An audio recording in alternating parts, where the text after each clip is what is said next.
Hello everyone, फिर से एक नई स्टोरी लेकर आई हूँ। स्टोरी बड़ी ही इंटरेस्टिंग है, बहुत अच्छी सीख मिलती है इस स्टोरी में। इसमें सबसे इम्पॉर्टेंट बात यह है कि आज की स्टोरी में बहुत ज़्यादा वर्ड्स आपको सीखने को मिलेंगे और साथ ही ग्रामर के स्ट्रक्चर्स भी। तो बने रहिएगा वीडियो में अंत तक। तो चलिए शुरू करते हैं हमारे वीडियो को, हमारी आज की स्टोरी को। देखिए दोस्तों, जो स्टोरी का टाइटल है बड़ा इंटरेस्टिंग है, द थैंकलेस स्नेक। देखिए, स्नेक का मतलब आप सभी को पता है क्या होता है, सांप। थैंकलेस का मतलब होता है नाशुक्र, जो आपका शुक्रिया नहीं मानता है, जो आपका कृतज्ञ नहीं होता है। आप बोल सकते हैं अनग्रेटफुल बोल सकते हैं। देखिए, थैंकफुल होता है एक वर्ड। थैंकफुल होता है कौन, जब हम किसी के लिए कुछ अच्छा करते हैं और वो ये बात को स्वीकार करता है कि नहीं भाई उसने मेरे लिए ये काम किया है, तो वो थैंकफुल होता है। और जो अनग्रेटफुल होता है, जो जिससे कोई मतलब नहीं है, जो नाशुक्र है, उसे हम कहते हैं थैंकलेस। थैंकलेस एक एडजेक्टिव है, स्नेक नाउन है, और मैंने बताया है कि नाउन के पहले जो वर्ड आता है वो क्या होता है, एडजेक्टिव होता है। चलिए आगे बढ़ते हैं। वंस, एक बार, there was a kind hearted farmer. Once, एक बार, एक काइंड हार्टेड यानी कि दयालु दिल वाला फार्मर था, यानी कि किसान था। फार्मर का मतलब होता है किसान। काइंड हार्टेड, दयालु दिल वाला, है ना। आगे बढ़ते हैं। So many a times. So many a times का मतलब क्या हुआ, कई बार। हम कहते हैं ना कई बार ऐसा देखने को मिला है, तो ये जो कई बार है, ये कई बार को इंग्लिश में कहते हैं सो मेनी अ टाइम्स, कई बार। He would help the other farmers in their fields. देखिए, ही वुड हेल्प, जब भी वाक्य में वुड प्लस V1 से कोई स्ट्रक्चर है या फिर कोई सेंटेंस है, तो उसका हिंदी होगा क्या, वह मदद करता था। क्या करता था, वह मदद करता था या मदद किया करता था। ये क्या बताता है, किसी के हैबिट को बताता है, किसी के आदत को बताता है। वह किया करता था, ही वुड हेल्प, वह किया करता था the other farmers in their fields, उनके खेतों में मदद किया करता था। अब देखिए, he use to tend to the sick people and would always feed the hungry. He use to tend, he use to tend to sick people, यानी कि वह सिक पीपल की, यानी कि जो लोग बीमार हैं, सिक का मतलब होता है बीमार लोग, तो उनकी क्या करता था, मदद किया करता था। अब देखिए, यूज टू का इस्तेमाल हम कब करते हैं, जब भी हम किसी आदत की बात करते हैं, पास्ट की आदत की बात करते हैं, तब हम यूज टू करते हैं। जैसे मैं स्कूल जाया करती थी, I use to go to school. मैं पहले 4 रोटी खाया करती थी, I use to eat 4 breads या 4 चपातीस। तो जब भी हम पास्ट में किसी आदत की बात करते हैं, तो हम हमेशा यूज टू इस्तेमाल करते हैं। सिक का मतलब होता है बीमार। ठीक है, आगे बढ़ते हैं। And would always feed the hungry, और भूखों को खिलाया करता था। Would always feed, would plus V1, किया करता था। वुड ऑलवेज फीड, खिलाया करता था। तो फीड का मतलब क्या होता है, खिलाना। हंग्री यानी कि भूखों को। He also liked to give love and care to animals and birds. He also liked, वह पसंद करता था। देखिए दोस्तों, ये जो स्टोरी है पास्ट में है, तो यहाँ पे क्या हो गया, लाइक का लाइक्ड हो गया। लाइक क्या है, लाइक का सेकेंड फॉर्म है। लाइक टू गिव, दिया करता था, देना पसंद करता था। क्या पसंद करता था, प्यार यानी कि love, and care to animals and birds, जानवरों और पक्षियों को भी, ऑल्सो यानी कि भी। वन डे, एक दिन, the farmer went to a nearby village. एक दिन किसान गया नियर बाई विलेज, नज़दीक के गांव में गया। अब देखिए, नियर बाई का मतलब होता है नज़दीक के। Near by town, near by village, near by the street, मतलब नियर बाई यानी कि नज़दीक के गांव, नज़दीक के रास्ते पे, नज़दीक के गली में नियर बाई। अब देखिए, वेंट टू का मतलब क्या होता है, वेंट का मतलब होता है जाना। देखिए, गो का मतलब होता है जाना, और चूंकि ये स्टोरी पास्ट में है, इसलिए यहाँ पे गो का वेंट का इस्तेमाल किया गया है। गो का सेकेंड फॉर्म क्या होता है, वेंट, और थर्ड फॉर्म क्या होता है, गोन। गो, वेंट, गोन। तो went to nearby village, पास के गांव में गया। As he was returning he saw an injured snake on the road। देखिए as he was returning, तो यहाँ पे as का मतलब क्या हुआ, जैसे ही वह रिटर्न कर रहा था, he was returning यानी रिटर्न कर रहा था। ये वाक्य है पास्ट कंटिन्यूअस टेंस का, subject plus verb plus V4। जब भी इस तरह का स्ट्रक्चर होता है तो वो वाक्य होता है पास्ट कंटिन्यूअस टेंस का। अब देखिए यहाँ पे है कॉमा, इसका मतलब हुआ वैसे ही, एज का मतलब हुआ जैसे ही, और यहाँ पे कॉमा है तो इसका मतलब हुआ वैसे ही। तो देखिए अब पूरा हिंदी करते हैं। जैसे ही वह रिटर्न कर रहा था, ही सॉ उसने देखा, एन इंजर्ड स्नेक एक घायल सांप, स्नेक का मतलब होता है सांप, इंजर्ड का मतलब होता है घायल। अब दोस्तों ये देखिए इंजर्ड जो है ये क्या है, इंजर्ड एक एडजेक्टिव है। क्यों? क्योंकि ये जो सांप है इसकी स्थिति को बता रहा है कि सांप कैसा था, इंजर्ड था, घायल था, और उसे देखा किसान ने, he saw on the road सड़क पर। It seemed that when the snake was crawling across the road. अब देखिए इसे समझते हैं।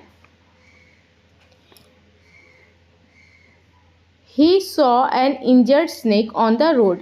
It seemed ऐसा लगा, seem का मतलब क्या होता है, लगना या महसूस होना।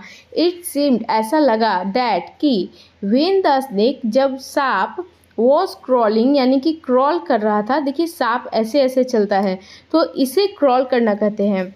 अब देखिए क्रॉल बच्चे भी करते हैं, क्रॉलिंग बेबी। जब बच्चा 8 महीने का होता है तो बच्चा क्रॉल करना सीखता है, यानी अपने पैरों पे चलना सीखता है, तो उसे भी क्रॉल करना कहते हैं। हिंदी में घुसकना कहते हैं। और यही जब कोई जानवर या जब कोई कीट या फिर जब कोई कीड़ा क्रॉल करता है तो उसे हिंदी में रेंगना कहते हैं, क्रॉल। तो क्या हुआ इसका, देखिए यहाँ पे देखते हैं, द स्नेक वॉज क्रॉलिंग, सांप क्रॉल कर रहा था यानी रेंग रहा था, क्रॉस द रोड, रोड पर, सम बुलॉक कार्ट, कोई बैलगाड़ी, had run over the creature. देखिए रन ओवर का मतलब हुआ क्या, कि कुचल दिया, रन ओवर का मतलब होता है कुचल दिया। द क्रिएचर, क्रिएचर यानी कि सांप को, यहाँ पे क्रिएचर सांप के लिए आया है, क्रिएचर यानी कि कोई भी जीव, उसे क्या किया, कुचल दिया, रन ओवर कर दिया।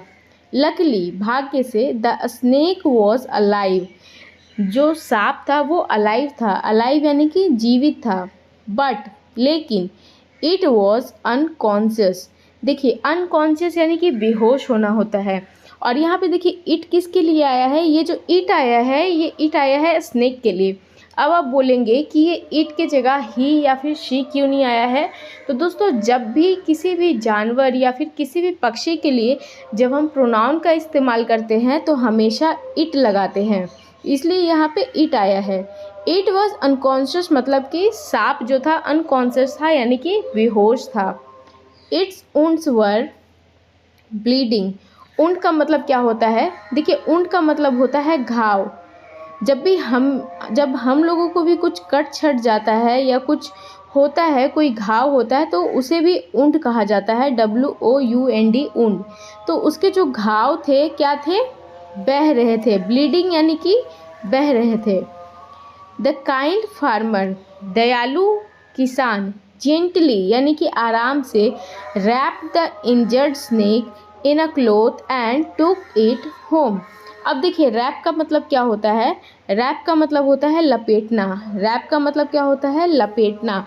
तो उसे क्या किया, बड़े ही प्यार से लपेटा, किस में लपेटा, इन अ क्लॉथ, क्लॉथ यानी कि कपड़े में लपेटा, एंड टुक इट होम, उसे घर ले गया। टुक यानी कि ले जाना, टुक यहाँ पे टेक का V2 है, टेक का मतलब होता है लेना, और चूँकि ये स्टोरी पास्ट में है इसलिए टेक की जगह यहाँ पे टुक का इस्तेमाल किया गया है, टुक यानी कि ले जाना। ले गया इट, किसे, सांप को, होम, घर पर। एट होम, घर पर, the farmer washed and put some medicine on its wounds. अब देखिए घर पर क्या किया किसान ने, वॉश, साफ किया, धोया, एंड पुट सम मेडिसिन, दवाई लगाया। जब भी हम दवाई लगाने को इंग्लिश में बोलते हैं तो पुट मेडिसिन बोलते हैं। अब यहाँ पे मतलब हुआ कुछ दवाई लगाया, इसलिए कुछ के लिए यहाँ पे सम का इस्तेमाल किया गया। तो आप भी जनरली बोलचाल की भाषा में या फिर राइटिंग में आप यहाँ पे पुट मेडिसिन यूज़ कर सकते हैं जब भी कोई मलहम लगाने की बात होती है। पुट मेडिसिन, और कुछ दवाई लगाया तो put some medicine on its wounds, उसके घावों पर। देन ही लेफ्ट, और इसके बाद वह चला गया। लेफ्ट यानी कि चला गया। आगे बढ़ते हैं। Then he left the snake at home, then he left the snake at home, और ही लेफ्ट द स्नेक, उसने सांप को घर पे छोड़ दिया। एट होम, लेफ्ट यानी कि छोड़ना, LEFT लेफ्ट, यहाँ पे लेफ्ट का मतलब हुआ छोड़ना।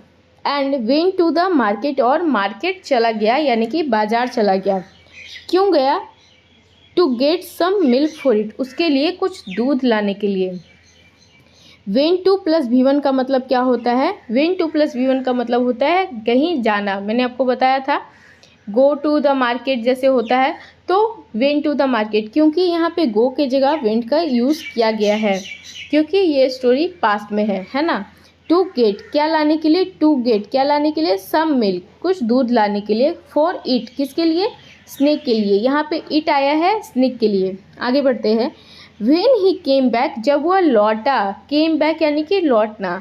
अब देखिए केम बैक के जगह ऊपर आपने देखा था कि रिटर्न का इस्तेमाल किया गया था, तो रिटर्न भी सही है, केम बैक भी सही है। व्हेन ही केम बैक, जब वो लौटा। The snake had become conscious. देखिए अब ये जो वाक्य है the snake had become conscious का मतलब हुआ क्या? स्नेक को होश आ गया था यानी कि वह जग गया था। कॉन्शियस का मतलब होता है जगना, बेहोशी से उठना, यानी कि अब वो पूरे होशो हवास में था। और अनकॉन्शियस का मतलब होता है बेहोश, तो वो अब क्या था? कॉन्शियस हो गया था यानी कि जग गया था। इट बिट द फार्मर, उसने फार्मर को काट लिया। अब देखिए ये जो बिट वर्ब है ये है वर्ब का सेकेंड फॉर्म, तो इसका फर्स्ट फॉर्म क्या होता है? इसका फर्स्ट फॉर्म होता है BITE, बाइट। बाइट का मतलब होता है काटना। सेकेंड फॉर्म होता है बिट, और थर्ड फॉर्म होता है बिटेन, इसका मतलब होता है काटना। एंड ही डाइड इंस्टेंटली, और वह तुरंत ही मर गया। इंस्टेंटली का आप सिनोनिम्स बोल सकते हैं इमीडिएटली। अच्छा इंस्टेंटली क्या है? इंस्टेंटली का ग्रामर है एडवर्ब, तो इंस्टेंटली एक एडवर्ब है। अब देखिए डाइड के बारे में हम लोग थोड़ा देखते हैं। डाई का मतलब होता है मरना, DIE, डाई का मतलब होता है मरना। डाइड इसका सेकेंड फॉर्म है, और डाइड भी इसका थर्ड फॉर्म होता है, DIED। डाइड दोनों होता है, सेकेंड फॉर्म भी होता है और थर्ड फॉर्म भी होता है। तो ये था डाई का वर्ब फॉर्म्स। आगे बढ़ते हैं। द विलेजर सेड सैडली, गांव वालों ने दुख में कहा। सैडली यानी कि दुख में कहा। क्या कहा? The farmer did not know, किसान नहीं जानता था। दैट कि N evil creature never changes it's nature, एक खराब जीव कभी अपना नेचर यानी कि अपना स्वभाव कभी भी नहीं छोड़ता।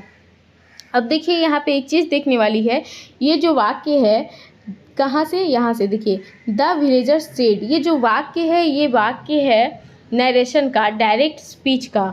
अब देखिए अगर आप लोगों ने डायरेक्ट इनडायरेक्ट स्पीच पढ़ा होगा तो आपको पता होगा कि जब भी हम डायरेक्ट स्पीच से इनडायरेक्ट स्पीच में सेंटेंस को चेंज करते हैं तो ये कॉमा हटकर डैट लग जाता है, और यहाँ पर का जो सेंटेंस होता है यदि पास्ट में है तो वो सेंटेंस बदलकर पास्ट परफेक्ट में हो जाता है। तो ये जो पूरा वाक्य है ये नरेशन का वाक्य है, डायरेक्ट इनडायरेक्ट स्पीच का वाक्य है। तो दोस्तों ये थी आज की हमारी ये स्टोरी। उम्मीद करती हूँ कि आपको अच्छी लगी हो, बहुत सारी चीज़ें सीखने को मिली हो। ग्रामर के स्ट्रक्चर्स के साथ साथ आज हमने बहुत सारे वर्ड्स के बारे में बात की है, डिटेल से बात किए हैं, बहुत सारे वर्ड्स के वर्ब फॉर्म को भी हमने देखा है। तो दोस्तों यदि आपको मेरी ये स्टोरी अच्छी लगी हो, बताने का तरीका अच्छा लगा हो, तो प्लीज़ मेरे चैनल को सब्सक्राइब कीजिएगा, अपने दोस्तों के साथ भी शेयर कीजिएगा ताकि उन्हें भी कुछ फ़ायदा हो। तो चलिए आज के लिए बस इतना ही, मिलते हैं नेक्स्ट वीडियो में। तब तक के लिए धन्यवाद।